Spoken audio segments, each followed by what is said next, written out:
दोस्तों, चाहे भूखे रह जाना, लेकिन इन 3 लोगों के ऊपर जीवन में कभी विश्वास मत करना, क्योंकि दोस्तों ये 3 लोग ऐसे हैं जिसके ऊपर अगर आप विश्वास करते हैं तो आपको धोखा ही मिलेगा।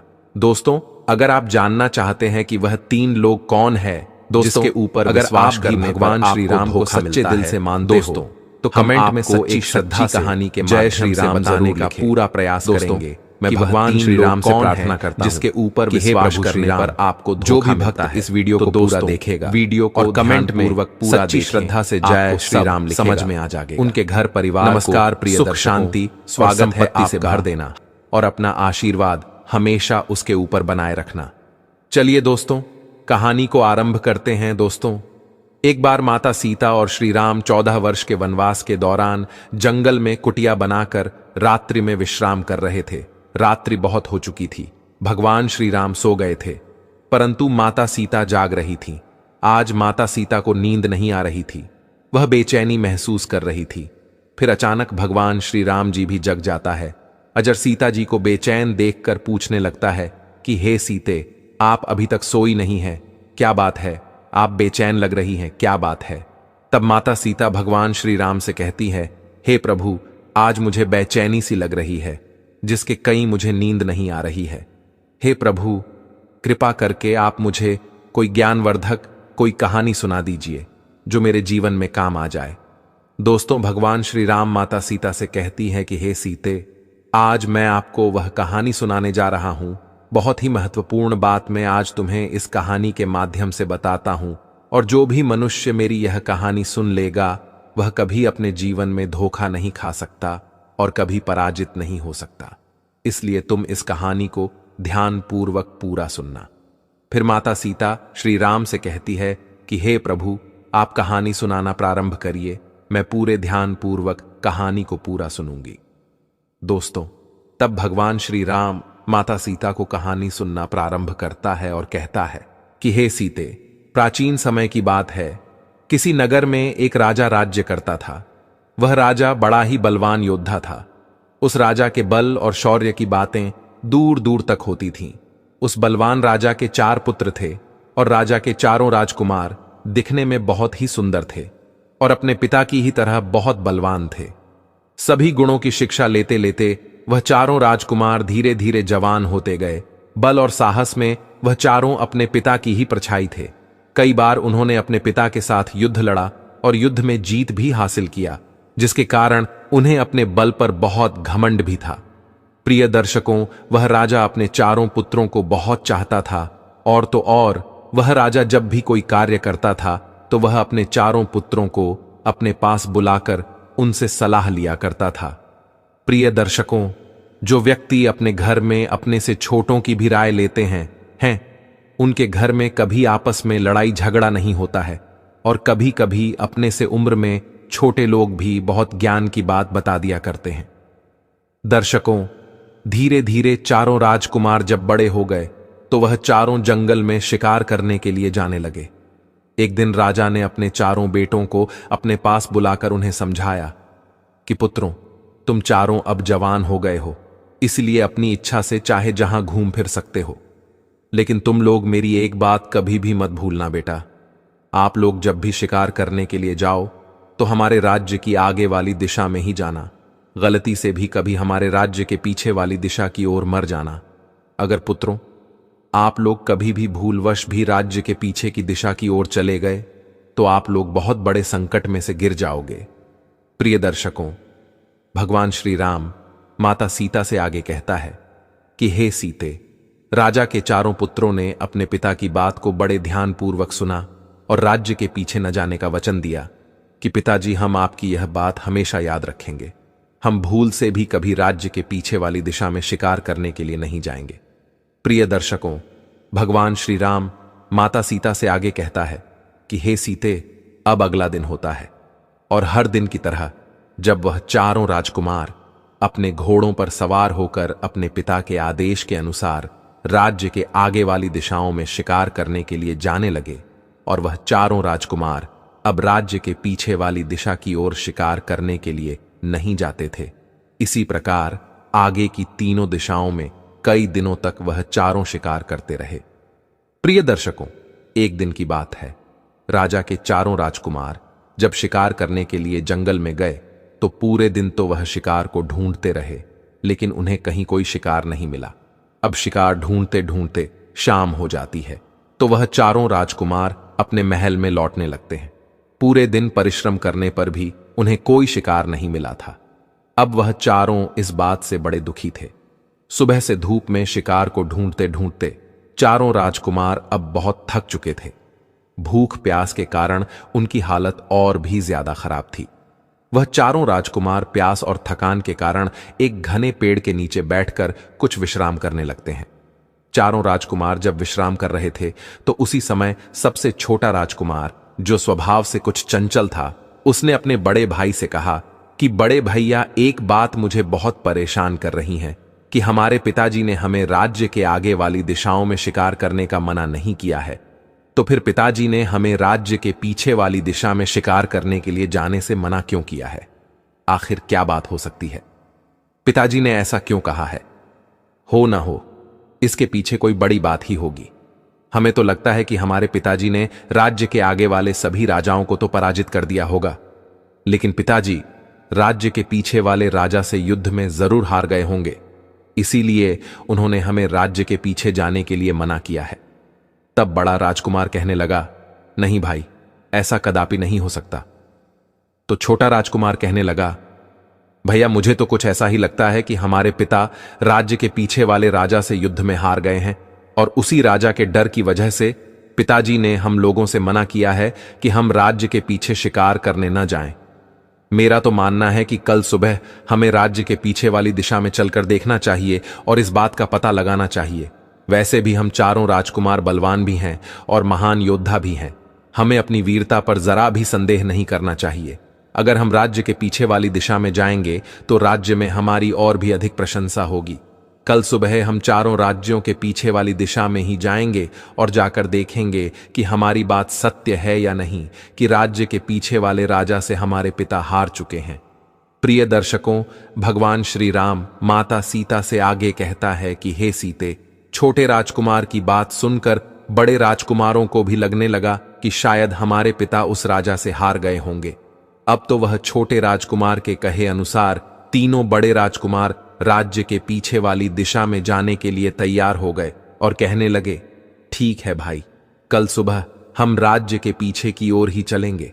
अब यह तय करके वह चारों राजकुमार अपने महल में चले आते हैं और भोजन करके अपने कक्ष में जाकर आराम करने लगते हैं। इधर जब अगला दिन होता है, सुबह नींद से जागकर चारों राजकुमार अपने अपने घोड़ों पर बैठकर शिकार करने के लिए चल पड़ते हैं और जाते जाते उन्होंने अपने पिता से कहा, पिताजी, आज शिकार करने के लिए दूर से हमारे मित्र भी आ रहे हैं।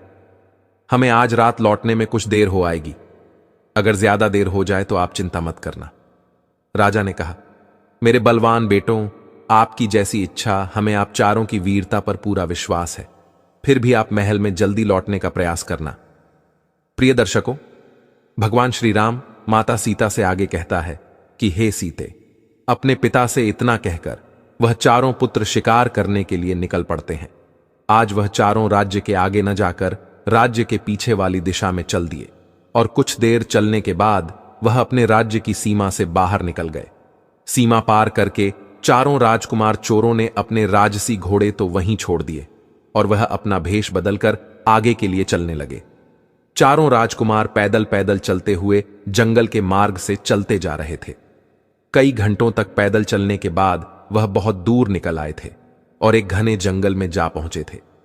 उस घने जंगल में उन्हें दूर दूर तक कोई गांव नहीं दिख रहा था।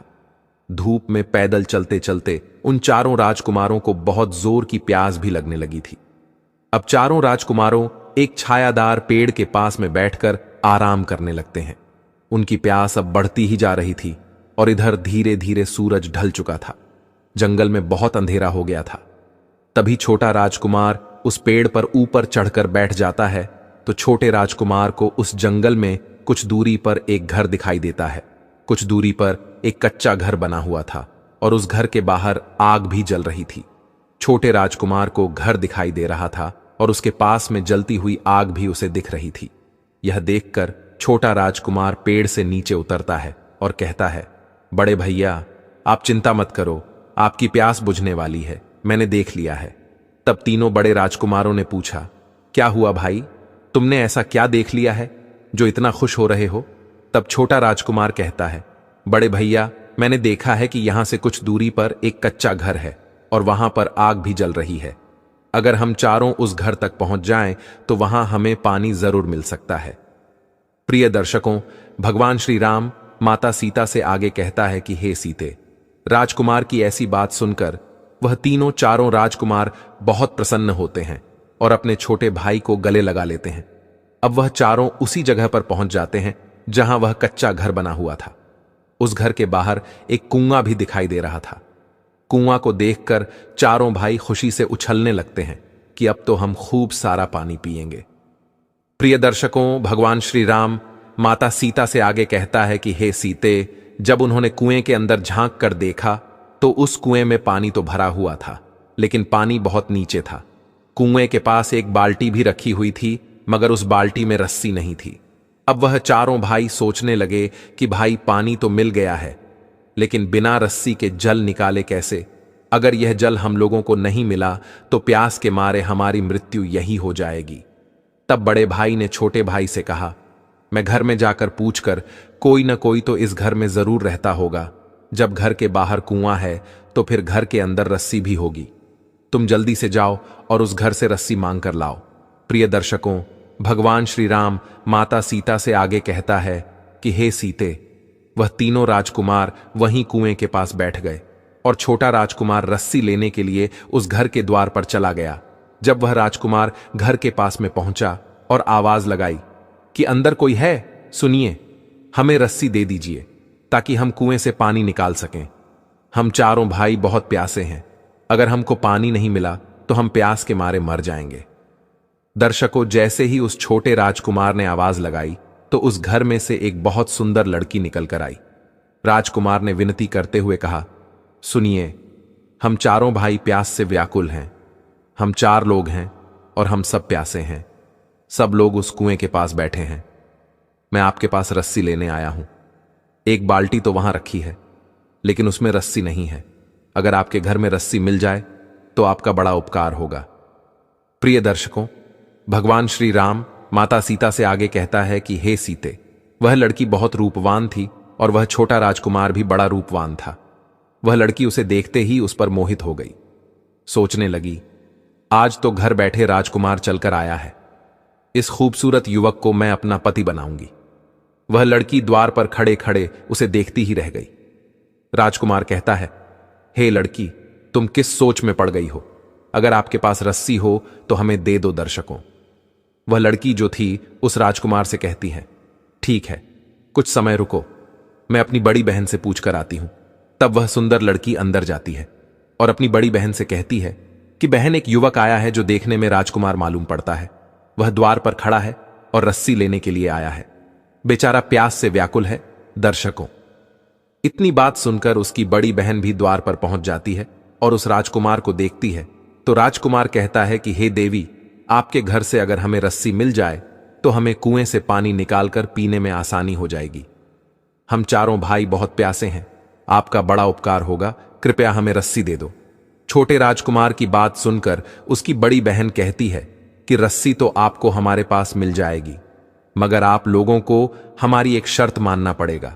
अगर उस शर्त को आप लोगों ने पूरा कर दिया तो हम आपको रस्सी अवश्य देंगे, और रस्सी ही नहीं बल्कि हम स्वयं आपको पानी पिलाएंगे और हमारे घर में आराम करने के लिए आपको चारपाई भी देंगे। प्रिय दर्शकों, भगवान श्री राम माता सीता से आगे कहता है कि हे सीते। तक छोटा राजकुमार कहता है, ठीक है, आप कुछ देर इंतजार करिए, मैं पहले अपने भाइयों से पूछ लेता हूं, वह जैसा कहेंगे हम वैसा ही करेंगे। दर्शकों, वह राजकुमार भागता हुआ अपने तीनों भाइयों के पास में जाता है और सारी बात उनसे कहता है कि भाइयों, पानी तो पीने को मिल जाएगा, लेकिन उन लड़कियों की कोई शर्त है, हमें वह माननी पड़ेगी। उन्होंने कहा कि अगर आप हमारी शर्त मान लेते हो तो आपको प्यास बुझाने के लिए पानी भी मिलेगा, खाना भी मिलेगा और आराम करने के लिए चारपाई भी मिलेगी। प्रिय दर्शकों, वहां चारों राजकुमार बहुत प्यासे थे। उन्हें उस समय कुछ समझ सूझ नहीं पड़ रही थी। वह उस समय पानी पीकर सिर्फ अपनी जान बचाना ही सही समझ रहे थे। बड़े राजकुमार ने कहा, ठीक है भाई, हमें पानी पीने को मिल जाए, हम उसकी कोई भी शर्त मानने को तैयार हैं।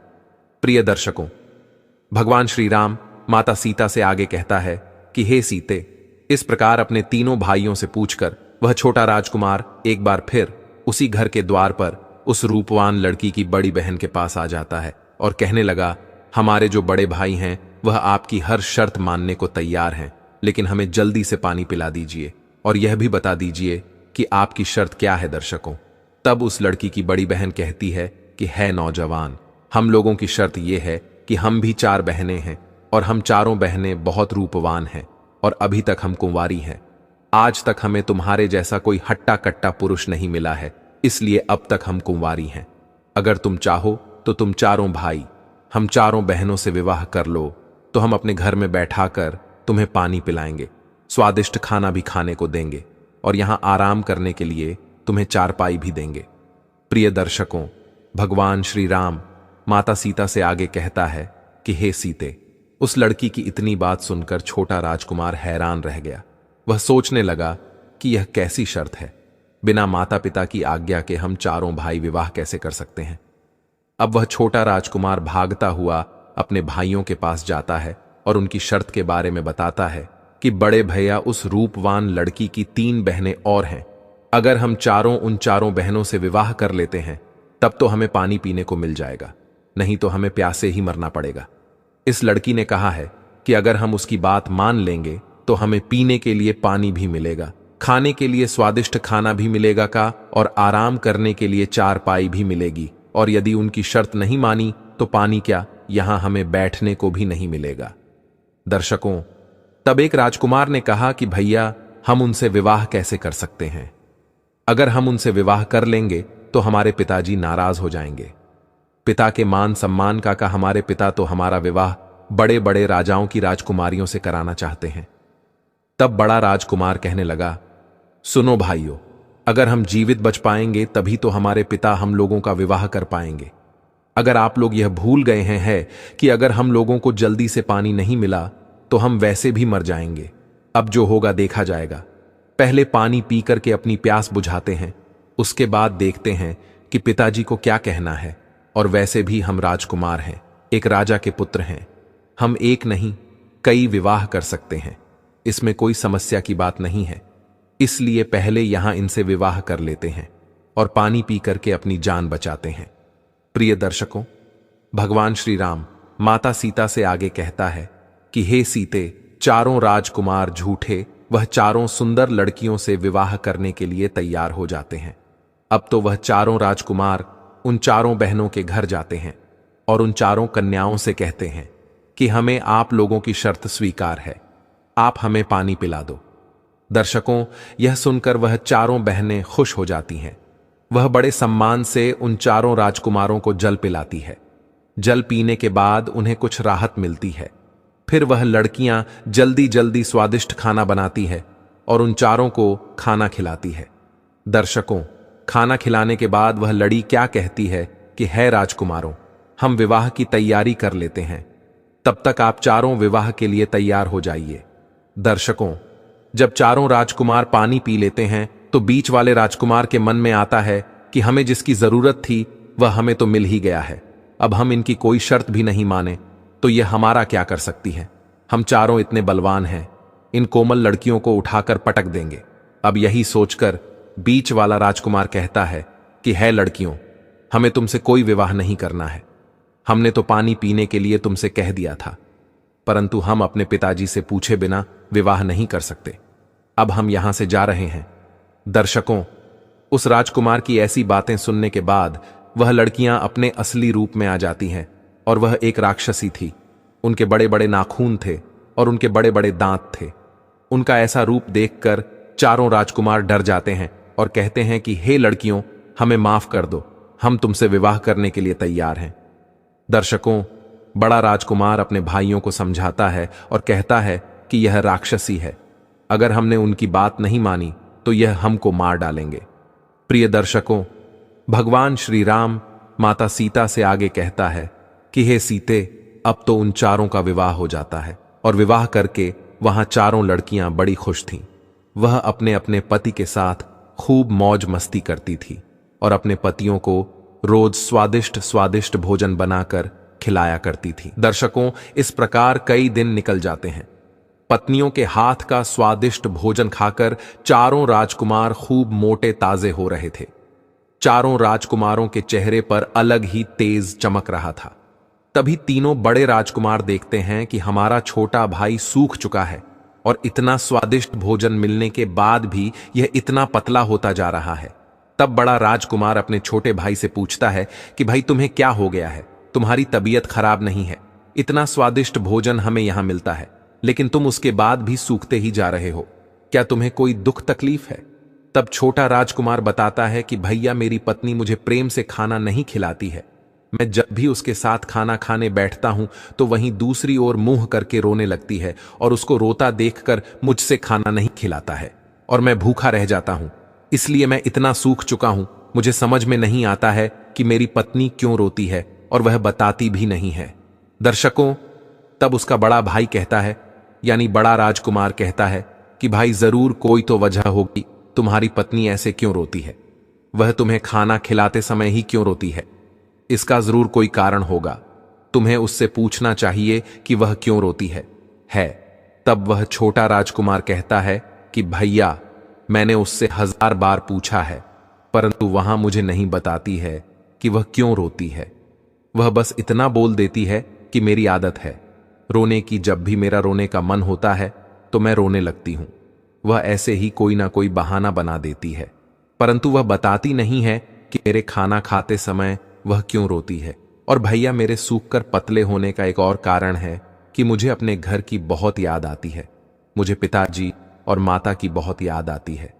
प्रिय दर्शकों, भगवान श्री राम माता सीता से आगे कहता है कि हे सीते, तक बीच वाला राजकुमार कहता है कि भाई मैं तुम्हें एक योजना बताता हूं। आज जब तुम खाना खाने बैठो तो तुम अपनी पत्नी से कहना कि जब तक तुम मुझे अपने रोने का कारण नहीं बताओगी तब तक मैं खाना नहीं खाऊंगा और भूखा ही मर जाऊंगा। तब छोटा राजकुमार कहता है कि अरे भाई मुझे भूखा नहीं मरना है, वैसे ही तो मैं इतना पतला हो चुका हूं, अगर मैंने खाना नहीं खाया तो मैं सच में मर जाऊंगा। दर्शकों, बड़ा राजकुमार कहता है कि अरे मूर्ख, तुझे सच में भूखा नहीं मरना है, तुझे सिर्फ उसके सामने नाटक करना है और यह रहस्य को पता करना है कि वो तेरे खाना खाते समय क्यों रोती है। प्रिय दर्शकों, भगवान श्री राम माता सीता से आगे कहता है कि हे सीते, अब तो छोटे राजकुमार को बात समझ में आ जाती है और वह मन में विचार करता है कि आज रात ही मैं अपनी पत्नी के सामने ऐसा नाटक करूंगा। दर्शकों, अब धीरे धीरे रात हो जाती है और उसकी पत्नी अपने पति के लिए खाना लेकर कमरे में आती है और वह छोटा राजकुमार खाना खाने लगता है। तभी उसकी पत्नी दूसरी ओर मुंह करके रोने लगती है। तब वह राजकुमार पूछता है कि हे प्रिय, तुम क्यों रो रही हो? जब भी मैं खाना खाता हूं तो तुम क्यों रोती हो? आज तुम्हें बताना ही होगा। तब उसकी पत्नी कहती है कि पिया जी आप खाना खा लीजिए, मेरी तो आदत है, मेरा जब भी मन होता है तो मैं थोड़ा रो लेती हूं। दर्शकों, लेकिन वह छोटा राजकुमार समझ रहा था कि यह मेरी पत्नी मुझसे झूठ बोल रही है। तब वह कहता है कि हे प्रिय, आज तो तुम्हें बताना ही होगा कि तुम क्यों रोती हो, अगर तुमने नहीं बताया तो मैं भूखा ही मर जाऊंगा, मैं अन्य का एक दाना भी नहीं खाऊंगा। दशकों तक वह राजकुमार की पत्नी कहती है कि अरे पिया जी आप ऐसा मत करिए, आप मर जाएंगे तो फिर मेरा क्या होगा, मैं आपसे बहुत प्रेम करती हूं। चलिए मैं अपने रोने का कारण आपको बता देती हूं। दर्शकों, अब तो वह राजकुमार की पत्नी उसे अपने रोने का कारण बताने लगती है। वह कहती हैं कि प्रिया जी, मेरे रोने का कारण यह है कि मेरी जो बहनें हैं यह एक राक्षसी हैं और मैं भी एक राक्षसी हूं। मेरी बहनें रोज जंगल में जाती हैं और अपने खाने के लिए मांस लेकर आती है। अलग अलग जानवरों का मांस वह रोज खाती है और जीवित रहती है। पियाजी, मैं इस बात को लेकर चिंतित हूं कि जिस दिन उन्हें जंगल में किसी जानवर का मांस नहीं मिलेगा उस दिन वह आपके भाइयों को खा जाएंगे और आपके तीनों भाई मारे जाएंगे। आप अपने भाइयों से बहुत प्रेम करते हैं तो यह देखकर आपको बहुत बुरा लगेगा और हो सकता है कि उसके कारण आप मुझसे प्रेम करना छोड़ देंगे। मैं आपके साथ कभी ऐसा नहीं करूंगी क्योंकि मैं आपसे बहुत प्यार करती हूं। परंतु मेरी जो तीनों बहनें हैं वह किसी से सच्चा प्यार नहीं करती हैं। उन्हें जिस दिन अपनी भूख मिटाने के लिए भोजन नहीं मिलेगा तो वह अपने पति को ही खा जाएंगे। इसी बात को लेकर मैं बड़ी चिंतित हूं कि कहीं मेरी बहनों के कारण मुझे आपसे दूर न होना पड़े, कहीं आप मेरा त्याग न कर दें। प्रिय दर्शकों, तक वह छोटा राजकुमार कहता है कि प्रिय, अगर ऐसी बात है, इसका मतलब है कि हमारे भाइयों के प्राण संकट में है और कभी भी उनकी पत्नियां उन्हें अपना भोजन बना सकती हैं। क्या तुम्हारी बहनों से बचने का कोई रास्ता नहीं है? तब उसकी पत्नी कहती है कि पिया जी, मैं आपको और आपके भाइयों को मेरी बहनों से सकती हूं, परंतु मेरी एक शर्त है और आप चारों भाइयों को मेरी शर्त मानना होगा। अगर आप मेरी शर्त मान जाते हो तो मैं आप चारों राजकुमारों को अपनी बहनों के हाथों मरने से बचा लूंगी। प्रिय दर्शकों, भगवान श्री राम माता सीता से आगे कहता है कि हे सीते, अब अपनी पत्नी की बातें सुनने के बाद वह छोटा राजकुमार कहता है कि प्रिय, मैं अपने तीनों भाइयों से पूछ कर आता हूं। अगर वह तुम्हारी शर्त मानने के लिए तैयार होंगे तो मैं आकर तुम्हें बताऊंगा। प्रिय दर्शकों, भगवान श्री राम माता सीता से आगे कहता है कि हे सीते, अब वह तीनों बहनें अपने भोजन की तलाश में जंगल के लिए निकल जाती हैं और वह छोटे राजकुमार की जो पत्नी थी वह नहीं जाती है। इधर छोटा राजकुमार अपने 3 बड़े भाइयों से सलाह मशवरा करने के लिए आता है और कहता है कि बड़े भैया, मेरी बात ध्यान से सुनो। मेरी पत्नी ने बताया है कि वह क्यों रोती है। उसके रोने का कारण यह है कि उसकी जो तीनों बहनें हैं वह एक राक्षसी हैं और वह जंगल से अपने खाने के लिए मांस लेकर आती है। मेरी पत्नी ने कहा है कि जिस दिन उन्हें जंगल में खाने के लिए मांस नहीं मिलेगा उस दिन वह आप तीनों को मारकर खा जाएंगे और इसीलिए हम सभी के प्राण संकट में हैं। कभी भी हमारी पत्नियां हमें मार सकती हैं। दशकों तक वह बड़ा राजकुमार कहता है कि भाई, इस संकट से बचने का कोई रास्ता जरूर होगा। तुम अपनी पत्नी से पूछो कि क्या हम इन राक्षसों से बचकर भाग सकते हैं। तब वह छोटा राजकुमार कहता है कि भैया, मैंने अपनी पत्नी से पूछ लिया है। उसने बताया है कि वह हमें मरने से बचा लेगी, परंतु उसकी एक शर्त है। दर्शकों, तब बीच वाला राजकुमार कहता है कि अरे भाई, तू उस दिन भी एक शर्त लेकर आया था और तेरी उस शर्त के कारण आज हम इतनी बड़ी मुसीबत में फंस गए हैं। अब आज फिर तू एक शर्त लेकर आया है, जाकर अपनी पत्नी को कह दे कि हम उसकी कोई शर्त नहीं मानेंगे। तब बड़ा राजकुमार कहता है कि अरे भाई, यह समय आपस में लड़ाई झगड़ा करने का नहीं है। अगर हमारे प्राण संकट में है और वह हमारे प्राण बचा सकती है तो हमें उसकी शर्त मान लेना चाहिए। अब वह बड़ा राजकुमार कहता है कि भाई, हम तुम्हारी पत्नी की शर्त मानने के लिए तैयार है। जाकर अपनी पत्नी से कह दो कि वह हम सबके प्राण बचा लें। अब वह छोटा राजकुमार अपने कमरे में जाता है और अपनी पत्नी से कहता है कि प्रिय भैया ने कहा है कि हम तुम्हारी शर्त मानने के लिए तैयार है। अब तुम हमें बताओ कि क्या करना होगा और तुम्हारी शर्त क्या है।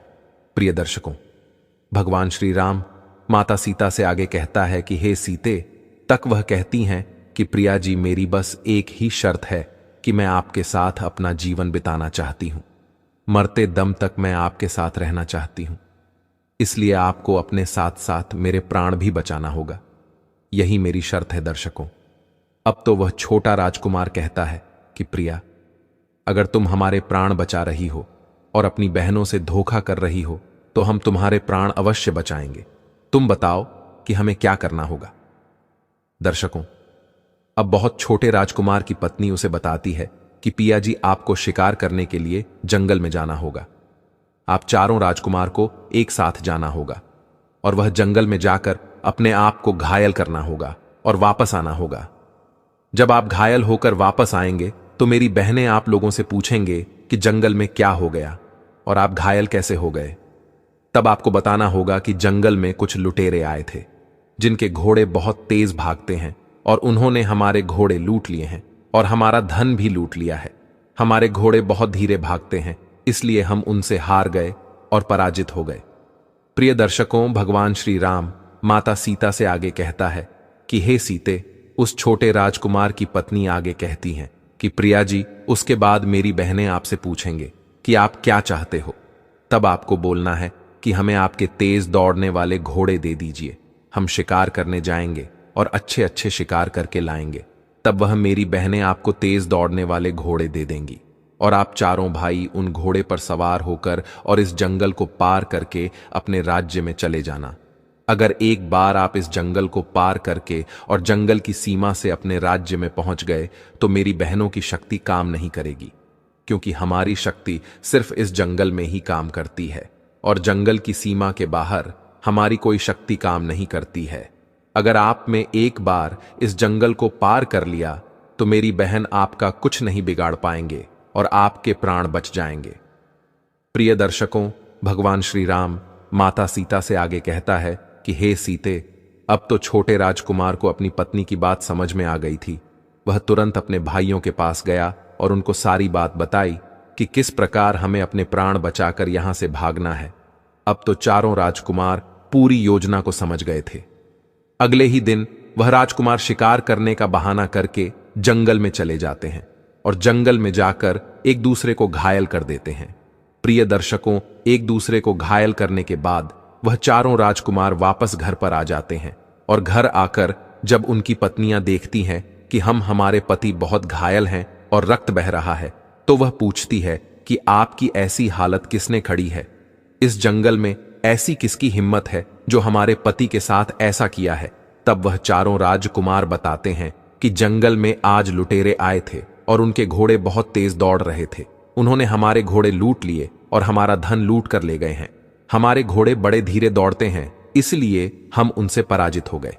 दर्शकों, अब वह पत्नियां पूछने लगी कि पियाजी बताइए, हम आपकी क्या सहायता कर सकते हैं? अगर आप चाहे तो हम उन लुटेरों को मारकर आपके सामने आपके चरणों में लाकर रख सकते हैं। तब वह राजकुमार कहते हैं कि नहीं प्रिय, आप एक स्त्री हो, अगर हमारे शत्रु को आप दंड दोगी तो इससे हमारी बदनामी होगी। सब कहेंगे कि राजकुमार बड़े ही कमजोर हैं जो अपने शत्रु को अपनी स्त्री से पिटवा रहे हैं। तब वह पत्नियां कहती हैं कि बताइए स्वामी, अगर हम आपकी ऐसे सहायता नहीं कर सकते हैं तो फिर हम आपके लिए क्या कर सकते हैं? तब वह राजकुमार कहते हैं कि प्रिय, हमारे घोड़े तो चले गए, अब कल फिर वहां लुटेरे आएंगे। अगर आप हमें अपने तेज दौड़ने वाले घोड़े दे दें तो बड़ी सहायता होगी। हम जंगल से आपके लिए आज अच्छे अच्छे शिकार करके लाएंगे। प्रिय दर्शकों, भगवान श्री राम माता सीता से आगे कहता है कि हे सीते, राजकुमारों की इतनी बात सुनने के बाद उनकी पत्नियां विचार करती हैं और सोचती हैं कि ठीक ही कह रहे हैं। अगर यह अच्छे अच्छे शिकार करके लाएंगे तो हमारा भी पेट भरता रहेगा। तब वह बड़ी राक्षसी अपनी छोटी बहन से कहती है कि बहन जाओ और चारों राजकुमारों को हमारे सबसे तेज दौड़ने वाले घोड़े दे दो। अब वह छोटी राक्षसी चारों राजकुमारों को लेकर बगीचे में जाती है और सबसे तेज दौड़ने वाले घोड़े उन्हें दे देती है और कहती है कि जितनी जल्दी हो सके आप इस जंगल की सीमा को पार कर जाओ। दर्शकों, अब तो वह चारों राजकुमार उस छोटी वाली राक्षसी का बहुत बहुत धन्यवाद करते हैं। वह कहते हैं कि आपने हमारी जान बचाई, उसके लिए हम आपके आभारी हैं। तब वह राक्षसी कहती है कि राजकुमारों, मैंने आपकी जान तो बचा ली, परंतु आपको मेरी शर्त तो याद है ना? आपको भी मेरी जान बचानी होगी। अगर कोई आपसे पूछे कि आपको यहां से बचने का रास्ता किसने बताया है तो आप मौन रहेगा और मेरा नाम मत लीजिएगा। अगर आपने बताया कि मैंने ही आपकी सहायता की है तो मेरी बहनें मुझे जिंदा खा जाएंगे। प्रिय दर्शकों, भगवान श्री राम माता सीता से आगे कहता है कि हे सीते, तक चारों राजकुमार कहते हैं कि हम आपकी जान अवश्य बचाएंगे। हम किसी को नहीं बताएंगे कि हमें यहां से भागने का रास्ता आपने बताया है। दर्शकों, अब तो वह चारों राजकुमार जाकर अपने अपने कमरे में सो जाते हैं और आराम करने लगते हैं। वह सभी इस बात को सोचकर बड़े प्रसन्न थे कि कल हम इस नर्क से, ऐसी जिंदगी से मुक्त होकर अपने राज्य पहुंचेंगे, अपने पिताजी से मिलेंगे। अब अगला दिन होता है और वह चारों राजकुमार तेज दौड़ने वाले घोड़े लेकर शिकार करके लिए चले जाते हैं। दर्शकों, इधर तीनों राक्षसी को नहीं पता था कि हमारे पति अब वापस नहीं आने वाले। वह चारों राजकुमार अपने घोड़े को भगाते हुए और शाम तक जंगल की सीमा पार कर जाते हैं। इधर शाम के समय जब राक्षसी देखती है कि अंधेरा हो गया है परंतु हमारे पति अभी तक नहीं आए हैं, तो वह अपनी छोटी बहन से कहती है कि जाओ और देख कर आओ कि वह चारों राजकुमार कहां हैं। दर्शकों, छोटी राक्षसी को तो पता ही था कि वह चारों यहां से भाग चुके हैं और अब तक जंगल की सीमा पार कर गए होंगे। वह थोड़ी दूर जाती है और घूम कर आ जाती है और कहती है कि बहन, वह चारों तो यहां है ही नहीं, लगता है वह भाग गए। तब वह तीनों राक्षसी क्रोध में आ जाती है और अपने बड़े बड़े नाखून निकालती है और अपनी बड़ी बड़ी आंखें लेकर जंगल की ओर चल पड़ती है।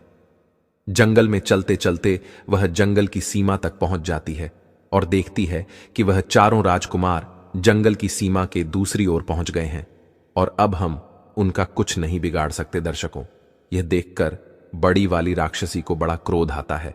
वह कहती हैं कि है राजकुमारों, अब तो आप बच गए हो, अब हम आपका कुछ नहीं बिगाड़ सकते, परंतु जाते जाते हमें एक बात बता दीजिए कि यहां से भागने का रास्ता आपको किसने बताया था? आपको कैसे पता चला कि जंगल की सीमा के पार हमारी शक्ति काम नहीं करती है? दर्शकों तक वहां तीनों जो बड़े राजकुमार थे वह सोचते हैं कि हम तो अपने प्राण बचा ही चुके हैं, अब हमें इस छोटी वाली राक्षसी से क्या लेना देना।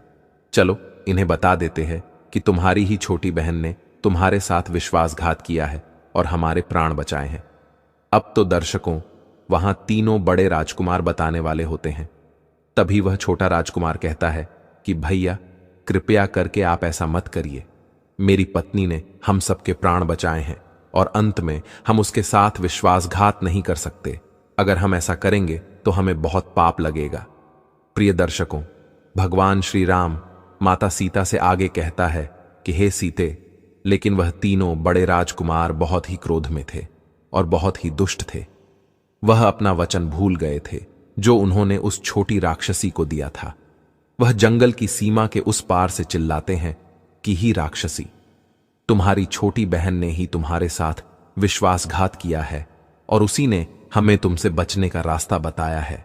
अब तो यह बात जानकर बात तीनों बड़ी राक्षसी बहुत क्रोध में आ जाती हैं और तुरंत अपनी छोटी बहन पर टूट पड़ती है और उसे नोचकर खा जाती है। यह देखकर वह छोटा राजकुमार बहुत दुखी होता है और रोने लगता है।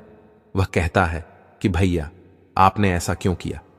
इसने हमारे प्राण बचाए थे, आपको ऐसा नहीं करना चाहिए था। तब वह बड़े राजकुमार कहते हैं कि अरे मूर्ख, इससे हमारा कोई लेना देना नहीं है, यह एक राक्षसी थी, तू इससे इतना प्रेम क्यों करने लगा है? तो हमारे राज्य में चल, पिताजी बहुत सुंदर राजकुमारी से विवाह कराएंगे। प्रिय दर्शकों, भगवान श्री राम माता सीता से आगे कहता है कि हे सीते, इतना कहकर वह तीनों राजकुमार अपने राजमहल के लिए चल देते हैं और इधर वहां तीनों राक्षसी भी अपनी छोटी बहन को मारकर उसकी हड्डियों को फेंककर और अपने घर वापस लौट जाती है। राक्षसों को वापस लौटा देकर वह छोटा राजकुमार जंगल की सीमा पार करके अपनी पत्नी के पास जाता है और उसकी हड्डियों को पकड़कर रोने लगता है। दर्शकों, उसकी आत्मा को बड़ा दुख हो रहा था। वह सोच रहा था कि मैं अपनी पत्नी से बड़ा प्रेम करता था, परंतु मेरे भाइयों के कारण आज मेरी पत्नी मृत्यु को प्राप्त हो गई। प्रिय दर्शकों, भगवान श्री राम माता सीता से आगे कहता है कि हे सीते, अब मैं तुम्हें 3 बातें बताता हूं और जो भी मनुष्य 3 बातों को याद रखेगा वह कभी अपने जीवन में धोखा नहीं खा सकता, कभी पराजित नहीं हो सकता। मनुष्य को यह याद रखना चाहिए कि यह 3 लोग धोखा अवश्य देते हैं। नंबर 1, शराबी और नशेबाज आदमी। जो व्यक्ति नशा करता है, शराब पीता है, वह धोखा जरूर देता है। उसे किसी चीज का आभास नहीं होता। वह अपने नशे में न जाने क्या क्या बोलता रहता है और वह अपने फायदे के लिए किसी को भी धोखा दे सकता है। नंबर 2, वासना में अंधा मनुष्य। प्रिय दर्शकों, भगवान श्री राम माता सीता से आगे कहता है कि हे सीते, वासना में अंधा मनुष्य को कुछ नहीं देखता है। वह अपने कुल का, अपने परिवार का नाश होते हुए भी देख सकता है, परंतु उसे अपनी वासना की पूर्ति करनी होती है, जिसके लिए वह किसी को भी धोखा दे सकता है। वासना में अंधा मनुष्य कभी किसी का सगा नहीं हो सकता। नंबर 3, कपटी और दुष्ट मनुष्य। प्रिय दर्शकों, कपटी मनुष्य हमेशा कपट से भरा रहता है। वह किसी को खुश होता हुआ नहीं देख सकता। किसी दूसरे की खुशी उसे बर्दाश्त नहीं होती है। वह सिर्फ अपना भला होता हुआ देख सकता है, इसलिए वह हर मनुष्य को धोखा देता है। इसलिए कपटी मनुष्य से जितना हो सके बचकर रहना चाहिए। प्रिय दर्शकों, भगवान श्री राम माता सीता से आगे कहता है कि हे सीते, मैंने आपको यह ज्ञान की बातें बताई हैं, इसे हमेशा याद रखना, तुम कभी धोखा नहीं खाओगे। प्रिय दर्शकों, हमारी आज की यह कहानी यहां समाप्त होती है। हम उम्मीद करते हैं कि आपको हमारी आज की यह कहानी, आज का यह वीडियो पसंद आया होगा और आप इसे ढेर सारी प्रेरणा लेंगे। और दोस्तों, अगर आप भी मेरे तरह भगवान श्री राम जी के भक्त हैं तो कमेंट बॉक्स में सच्ची श्रद्धा से जय श्री राम अवश्य लिखें। धन्यवाद।